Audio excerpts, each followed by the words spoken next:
El día a día está lleno de noticias urgentes, ruido, polémicas y afanes. Pero para la tranquilidad, el análisis y lo que nos gusta llamar periodismo de cocción lenta, está Mis Preguntas. Un programa de Prisa Media hecho por CAFAM, inspirando sonrisas.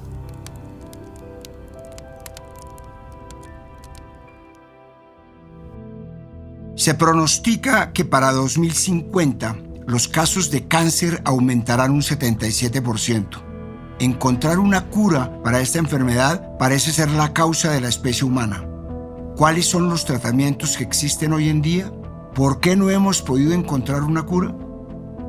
Para este capítulo hablamos con el médico radiólogo Germán Arango, con el exministro de Salud Alejandro Gaviria, Rafael Sánchez París, director ejecutivo del Centro de Tratamiento e Investigación sobre Cáncer Luis Carlos Sarmiento Angulo, y con Lina María Trujillo, subdirectora de Atención Médica y Docencia del Instituto Nacional de Cancerología.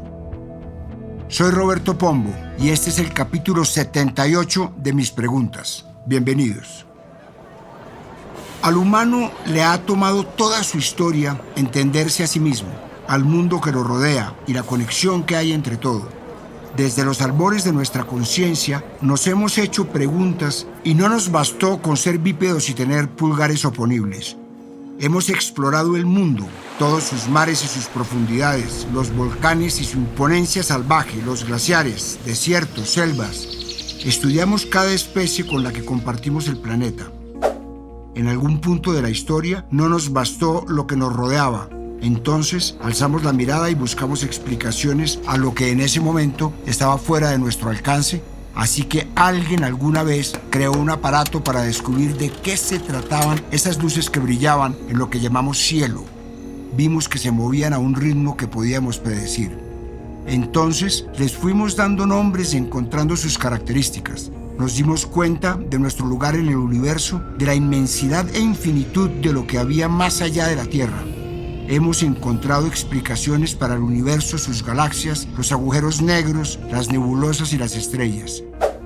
Todo eso no nos bastó y así como alguien creó un telescopio para ver y entender lo que estaba a distancias y tiempos casi imposibles de alcanzar, alguien creó un microscopio para ver qué había dentro de nosotros.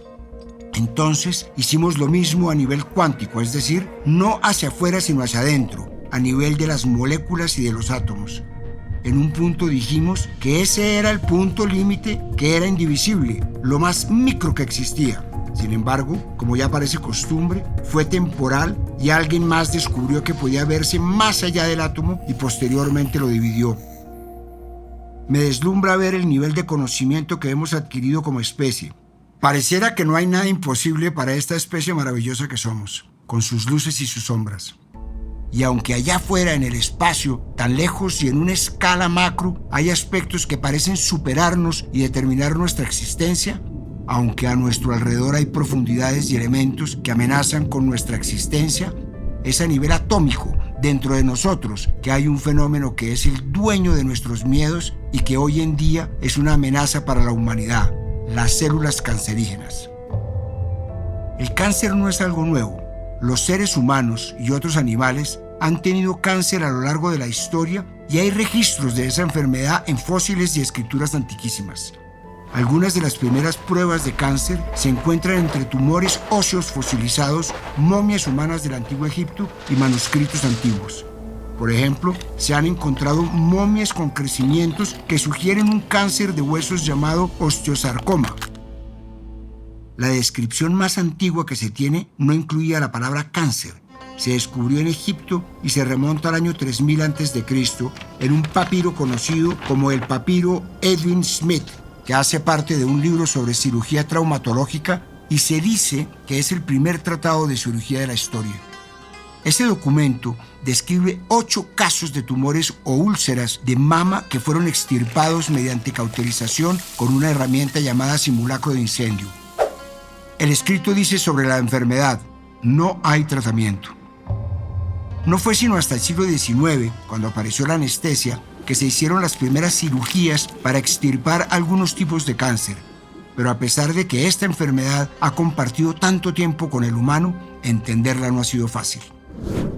Una de las tantas afirmaciones que se han hecho sobre el tema es que todos tenemos células cancerígenas, pero ¿es así?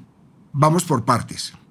Esta enfermedad surge de cambios genéticos aleatorios, llamados mutaciones, dentro de las células sanas adquiridos con el tiempo. Estas mutaciones pueden darse por varios motivos, como elecciones de estilo de vida, predisposiciones familiares, condiciones de salud existentes a largo plazo o incluso exposición a sustancias químicas peligrosas. A medida que se acumulan, las células mutadas se transforman en entidades cancerosas. Una célula que es capaz de crecer sin control acumula errores en su código de ADN, lo que hace que un gen o un conjunto de genes funcionen mal. Si la célula también pierde ciertos mecanismos de seguridad, esto la empuja hacia el cáncer. O sea, tienen que reunirse varios factores para que una célula se vuelva cancerosa. Y cualquier célula del cuerpo tiene el potencial de hacerlo si puede dividirse, si acumula errores con ciertos genes y si esas fallas hacen que crezca fuera de control. Según los doctores Ugur Şahin y Özlem Türeci, fundadores de la empresa de biotecnología BioNTech, de estos cambios genéticos aleatorios que suceden en las células cancerígenas surgen dos implicaciones. La primera es que cada cáncer es tan único como el individuo que afecta, o sea que incluso a aquellas personas a las que se les diagnostica el mismo tipo de cáncer tienen solo una fracción de mutaciones compartidas. Y la segunda implicación es que cada tumor es un intrincado tapiz de miles de millones de células distintas que aprenden constantemente a adaptarse, a evadir el sistema inmunológico y a resistir las estrategias terapéuticas que la medicina y la tecnología ha investigado. Y es que posibles curas, tratamientos, terapias de choque, paliativos no han faltado en la historia. Desde cirugías para extirpar tumores, el uso de radiación y de inteligencia artificial han sido parte de la innovación humana para combatir a ese enemigo interno. Busqué al doctor Rafael Sánchez París, director ejecutivo del Centro de Tratamiento e Investigación sobre Cáncer Luis Carlos Sarmiento Angulo, para que me respondiera mejor la gran pregunta: ¿por qué es tan difícil encontrar una cura contra el cáncer? Esto me dijo.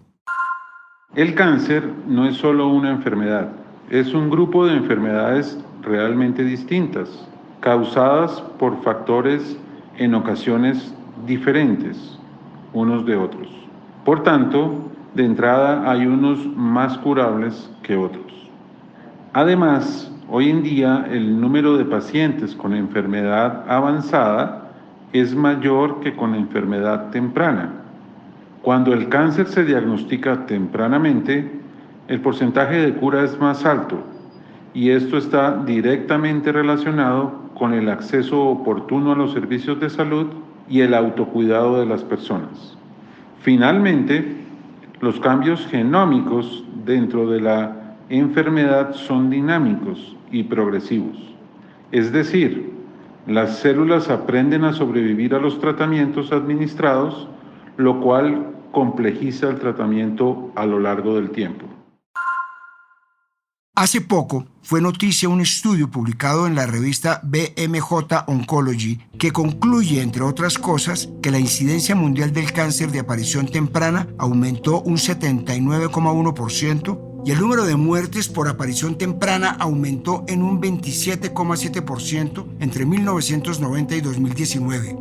En palabras más concisas, el número de personas menores de 50 años a las que se les diagnostica esta enfermedad en todo el mundo ha aumentado casi en un 80% solo en las últimas 3 décadas. Y los hallazgos del estudio no se detienen ahí. Las proyecciones indicaron que el número global de incidencia y muertes por cáncer de aparición temprana aumentaría un 31% y un 21% en 2030, respectivamente.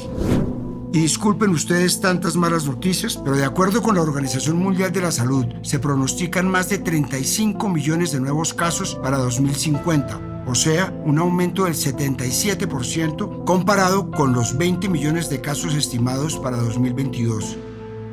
Todas estas cifras de la carga mundial de cáncer, que crecen muy rápido, reflejan el envejecimiento y el crecimiento de la población mundial, también los cambios en la exposición de las personas a factores de riesgo, de los que varios están asociados con el desarrollo socioeconómico.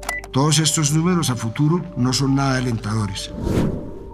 Hace poco más de un mes, la Agencia Internacional para la Investigación del Cáncer publicó las últimas estimaciones de la carga mundial del cáncer, en las que encontraron datos como: primero, solamente en 2022 se produjeron 20 millones de casos nuevos y 9,7 millones de muertes por esta enfermedad. Segundo, aproximadamente 1 de cada 5 personas desarrolla cáncer a lo largo de su vida. Y finalmente, aproximadamente 1 de cada 9 hombres y 1 de cada 12 mujeres mueren a causa de la enfermedad. Todos estos números de proporciones tan impresionantes me dejan muchas preguntas, pero especialmente una. ¿Hay forma de revertir todas estas estimaciones sobre la incidencia futura del cáncer? Busqué a Lina María Trujillo, subdirectora de Atención Médica y Docencia del Instituto Nacional de Cancerología, para que me respondiera. Esto me dijo.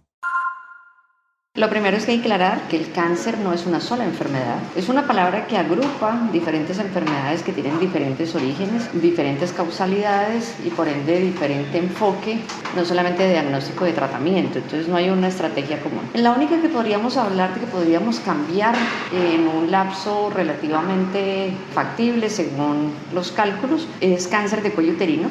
Cáncer de cuello uterino tiene una estrategia de eliminación mundial, que de hecho Cartagena es la sede del Foro Mundial de Eliminación del Cáncer de Cuello Uterino, en el cual se proponen 3 estrategias. Gracias a que con cáncer de cuello uterino sabemos quién lo produce, tenemos herramientas para diagnosticarlo antes de que se vuelva cáncer y tenemos cómo tratarlo adecuadamente una vez ya es un cáncer. ¿Qué tenemos para prevenirlo? Vacunas contra el virus de papiloma humano, que es el agente causal. ¿Qué tenemos para diagnosticarlo oportunamente antes de que sea un cáncer? Los test de virus de papiloma y las citologías. Y tenemos cómo tratarlo. Colombia cuenta con suficiente personal y suficiente tecnología para afrontar los diferentes estadios de cáncer de las mujeres colombianas.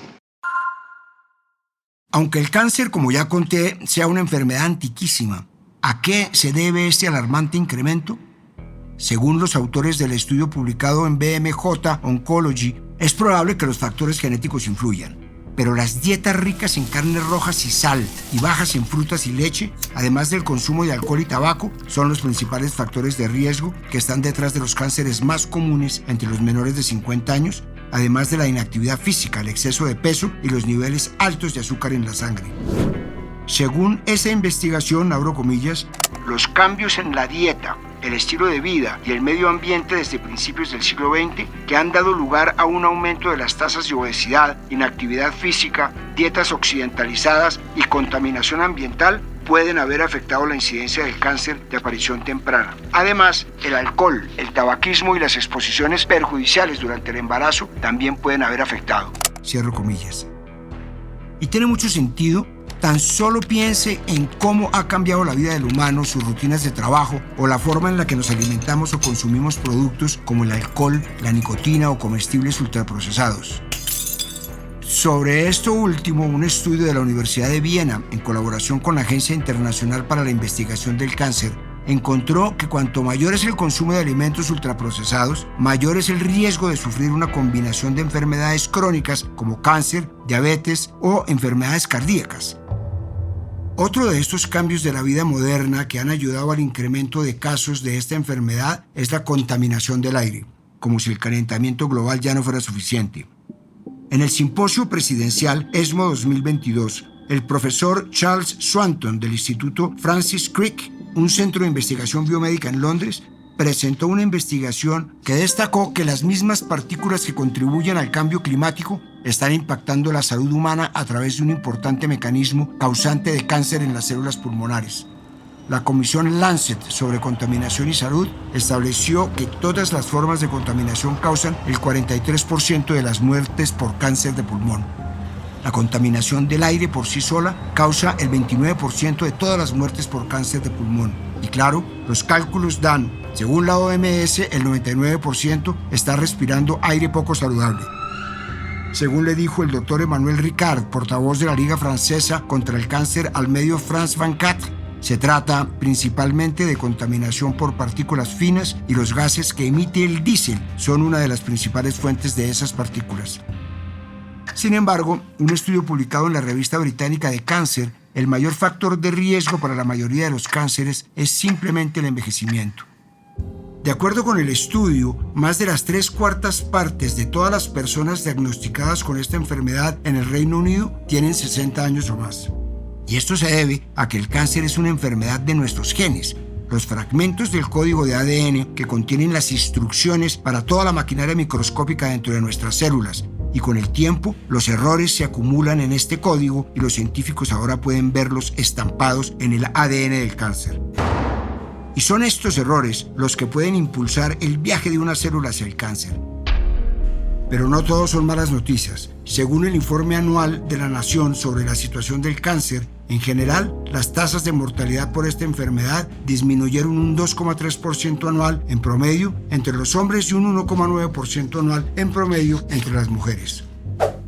La tasa general de mortalidad por cáncer en Estados Unidos disminuyó en 1/3 entre 1991 y 2019. Esto en gran parte porque menos personas fuman y desarrollan cáncer de pulmón. También porque a medida que han mejorado las pruebas de detección, la prevención y los tratamientos para todos los tipos de cáncer, esta disminución ha continuado e incluso se ha acelerado. La tasa nacional de mortalidad por cáncer está cayendo aproximadamente un 2% cada año. Y en Colombia, la supervivencia de cáncer infantil es del 60%.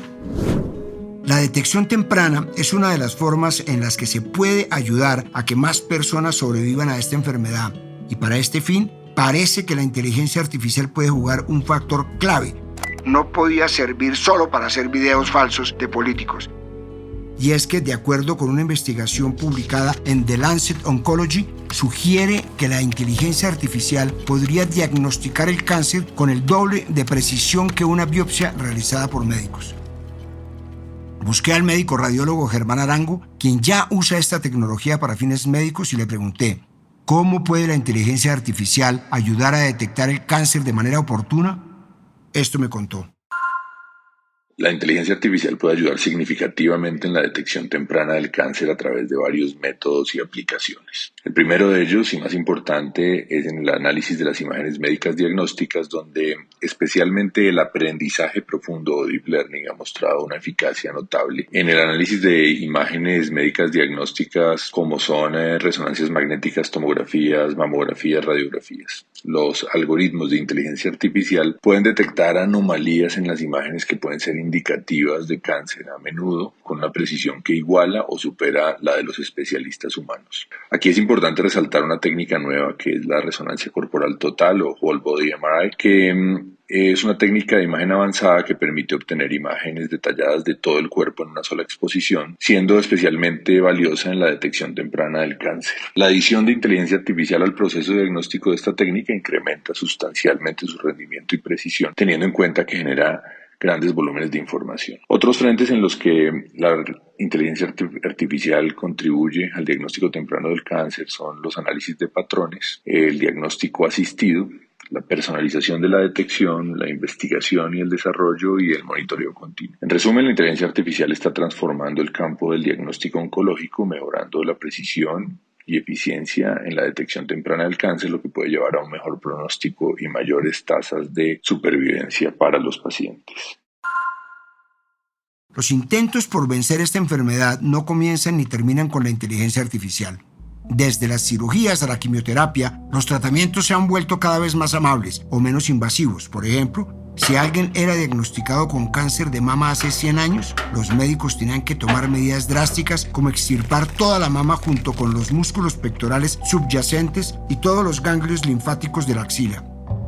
Sin embargo, en 1960 se descubrió un tipo de cirugía menos invasiva y minimizaba los efectos secundarios.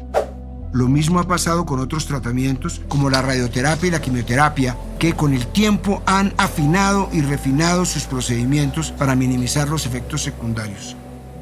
Y como ya mencioné antes, que así como nuestros rostros y nuestras huellas dactilares, cada caso de cáncer es único, los investigadores han descubierto muchas formas de reducir los impactos negativos de los tratamientos adaptándolos a las necesidades individuales, como la radioterapia de intensidad modulada, en el que los rayos de radiación varían en fuerza e intensidad, lo que permite darles forma para apuntar a una área precisa, ya sea en la forma exacta de un tumor, si se usa para reducirlo antes de operar, o el área inmediata alrededor donde había estado el tumor. De hecho, La pandemia dejó algo bueno, y fue que la investigación para desarrollar la vacuna contra el COVID-19 inspiró el uso de esta misma molécula para crear una vacuna contra el cáncer de páncreas. El año pasado, los resultados de las primeras pruebas en pacientes, un grupo de 16 personas en una primera tanda de ensayos, mostraron resultados prometedores. 50% de los pacientes tuvieron resultados positivos. Para este ensayo, se tuvo que crear una vacuna personalizada para cada paciente. Sin embargo, y a pesar de que se han probado distintos tratamientos para los muchos tipos de cáncer, acceder a ellos no siempre es sencillo. La encuesta mundial de la OMS sobre la cobertura universal de salud y el cáncer muestra que solo el 39% de los países participantes cubrieron los aspectos básicos del manejo del cáncer como parte de sus servicios de salud básicos financiados para todos los ciudadanos, los paquetes de beneficios de salud, y solo el 28% de los países participantes cubrieron adicionalmente la atención a personas que requieren cuidados paliativos, incluido el alivio del dolor en general y no solo los relacionados con el cáncer. El caso de Colombia no es el peor, pero tampoco el mejor. Según un artículo de la Universidad del Rosario, las tasas de mortalidad del cáncer son más altas en Colombia por mayores barreras de acceso al diagnóstico temprano.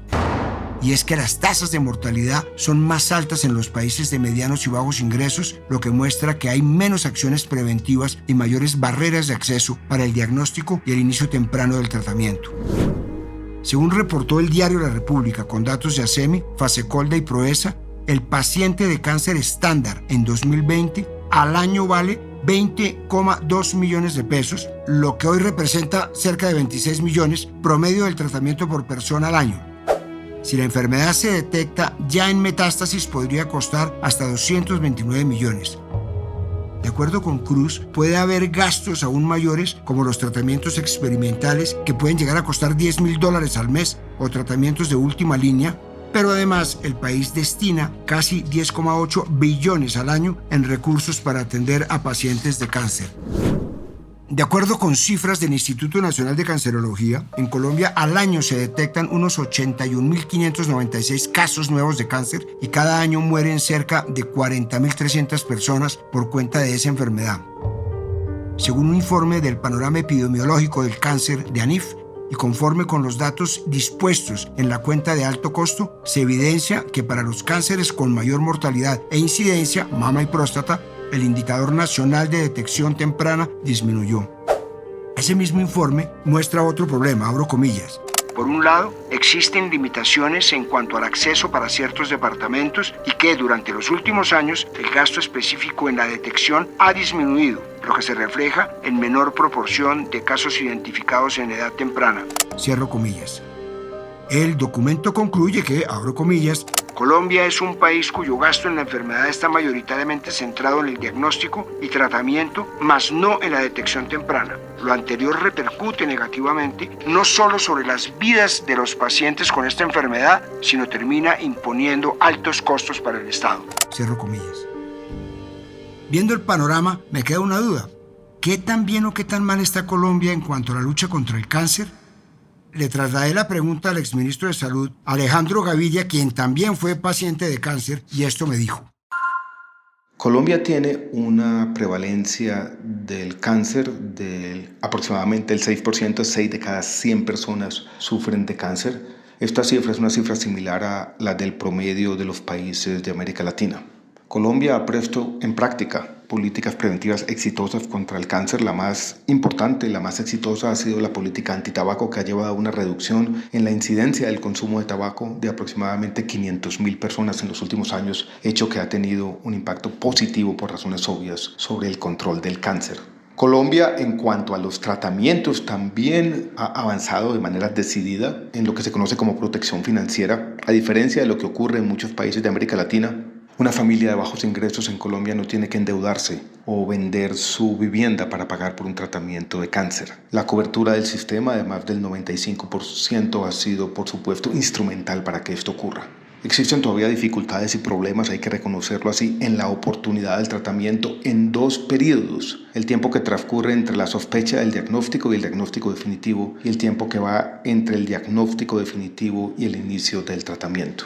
Después de terminar mi tratamiento en contra de un linfoma no Hodgkin, siendo ministro de Salud, hice un ejercicio que es anecdótico, pero puede ser ilustrativo.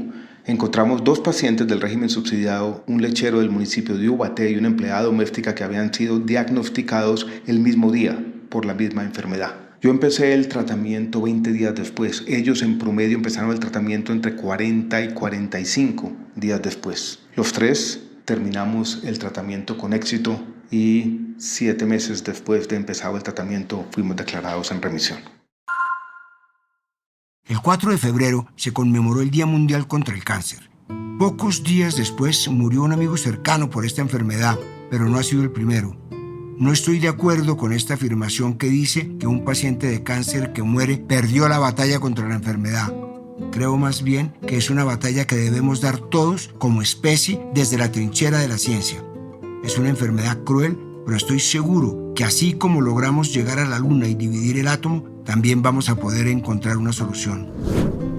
Pero no quiero irme sin escuchar el testimonio de una persona que ha sufrido de esta enfermedad, así que busqué a Diana Buitrago, una animadora que ya justa varios meses con un fibroadenoma en su seno derecho.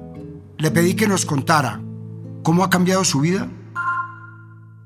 Siento que la parte emocional es lo más fuerte, ¿no? Porque pues apenas uno lee la palabra carcinoma y googlea, pues pensé fue en que me iba a morir y pensé fue en mi hijo. Nada, lo primero que hice fue como empezar un cuaderno y yo dije, pucha, si me muero pues que le quede algo a él. Y ahorita me doy cuenta que pues que no, marica, que hay muchos tratamientos, hay muchísimas investigaciones y las probabilidades de supervivencia son demasiado altas. Mira, pasaba algo muy curioso y es que la primera semana del diagnóstico yo no podía dormir y yo sentía un frío aquí en la nuca y yo decía, pucha, es la muerte que está aquí al lado mío respirándome en la espalda. Pero luego caí en cuenta que realmente el simple hecho de estar vivos nos implica que la muerte esté ahí al lado susurrando, porque nos podemos morir bajando las escaleras, en la ducha, en un carro, un robo, no sé, hay 1000 formas de morir. Entonces siento que el cáncer fue como el sacudón que te hace entender eso, ¿sí? Que ahorita estás aquí pero que no sabes si vas a estar mañana. Entonces empecé a hacer las cosas que me daba pena hacerlas, empecé a vestirme como me gustaba, me habría gustado vestirme pero que me daba pena porque yo decía pues nadie se viste así